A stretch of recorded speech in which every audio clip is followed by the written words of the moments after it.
या योजनेबद्दल एक नवीन अपडेट आलेला आहे. लाडकी बहीण योजनेसाठी आपल्याला ई-के-वाय-सी करणे अनिवार्य होते. या ई-के-वाय-सी मध्ये पात्र महिलांना चालू ठेवण्यासाठी आणि अपात्र महिलांना वगळण्यासाठी ही ई-के-वाय-सी सर्वांना करावी लागेल. ई-के-वाय-सी करताना काही महिलांची चुकीची माहिती भरल्याने त्यांचे हप्ते बंद झालेले आहेत. ज्या महिलांची ई-के-वाय-सी चुकली आहे त्यांना पुन्हा एकदा ई-के-वाय-सी करता येणार आहे. त्यासाठी पुन्हा एकदा ई-के-वाय-सी चालू झालेली आहे. तर ज्यांची चुकली आहे त्यांनी ई-के-वाय-सी करून घ्यावी. ज्यांची ई-के-वाय-सी झालेली आहे त्यांचा आधार नंबर टाकल्यावर पाहू शकता अशा प्रकारे तिथे समोर येईल हा आधार क्रमांक ई-के-वाय-सी दुरुस्तीच्या आधीत नाही. म्हणजे तुमची ई-के-वाय-सी पूर्ण झालेली आहे, तुम्हाला ई-के-वाय-सी करण्याची गरज नाही.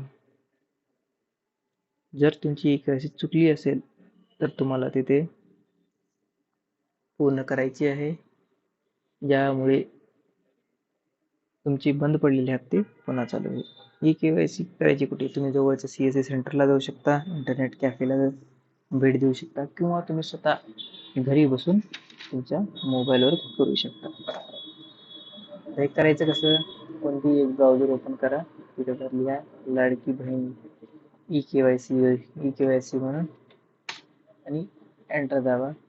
पहिली लिंकवर क्लिक करा. तुम्ही पाहू शकता असं येईल आणि इथे विचारलेली माहिती पूर्ण करा.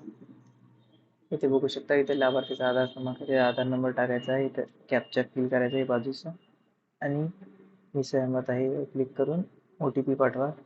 तुम्हाला OTP येईल. त्यानंतर आणखीन थोडेसे काही माहिती विचारेल, ती पूर्णपणे अचूक भरा आणि ई-के-वाय-सी पूर्ण करा.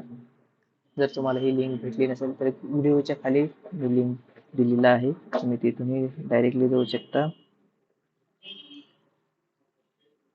नवीन काही अपडेटसाठी आम्हाला फॉलो करायला विसरू नका.